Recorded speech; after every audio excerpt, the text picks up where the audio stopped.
রে কোথায় আছিস? দাঁড়া দাঁড়া দাঁড়া, শোন শোন, এদিকে নিয়ে এদিকে নিয়ে। আচ্ছা, আমাদের একটা ফলোয়ার্স আয়ুষ শ্রীবাস্তবা কমেন্ট করেছিল, এদিকে আসি, ঠান্ডা লাগছে। আয়ুষ শ্রীবাস্তব কমেন্ট করেছিল যে দাদা বডি রিকম্পোজিশনের উপরে ভিডিও দেওয়ার কথা। তো অবশ্য তাকে এটা বলবো, শুধু সে নয়, সবাইকে বলছি যারা যারা আমাদের ভিডিও দেখে বা বোঝে তাদেরকে একটাই কথা বলবো, আগে তোমাকে বুঝতে হবে যে বডি রিকম্পোজিশন মানে কি।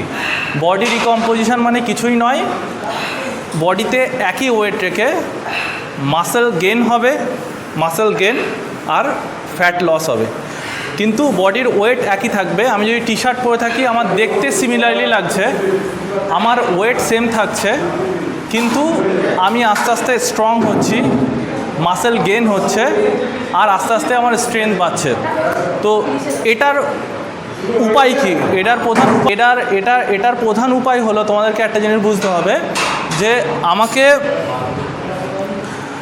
প্রতিদিন নিয়মিত এক্সারসাইজ করতে হবে আর প্রগ্রেসিভ ওভারলোড করতে হবে। প্রগ্রেসিভ ওভারলোড মানে আজকে ধরো আমি চেস্ট প্রেস করছি মোটামুটি 20 কেজিতে, তো মোটামুটি 1 মাসের মধ্যে আমাকে ওটা 30 কেজি থেকে 35 কেজি করতে হবে। এটা একটা গেল।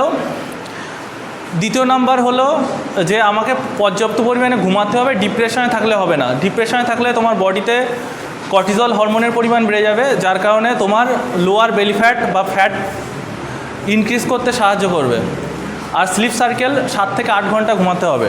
দুটো কথা বললাম। 3 নম্বর কথা, অবশ্যই তোমাকে ফুড ঠিকঠাক নিতে হবে, সঠিক নিউট্রিশন আর নির্দিষ্ট প্রোটিন, কার্বস আর ফ্যাট নিতে হবে।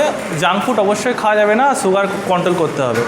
যদি এই 3টে পর্যাপ্ত মানে পার ডে মেনটেন করতে পারো, তাহলে অবশ্যই তোমার বডি রিকম্পোজিশন শুরু হবে, আর এটা মিনিমাম 3 মাস থেকে 6 মাস টাইম লাগবে। তো আশা করি আয়ুষ তোমার প্রশ্নের উত্তর দিতে পেরেছি। তো অবশ্য ভালো লাগলো তোমাদের কমেন্ট শুনে। আর যদি এরকম কিছু ভিডিও পেতে চাও, অবশ্যই কমেন্ট করে জানিও। আর who all are staying in Turkey, kindly connected with us to get this kind of information and follow our gym pages and follow Marg Academy, where Marg made mind and Marg made muscle.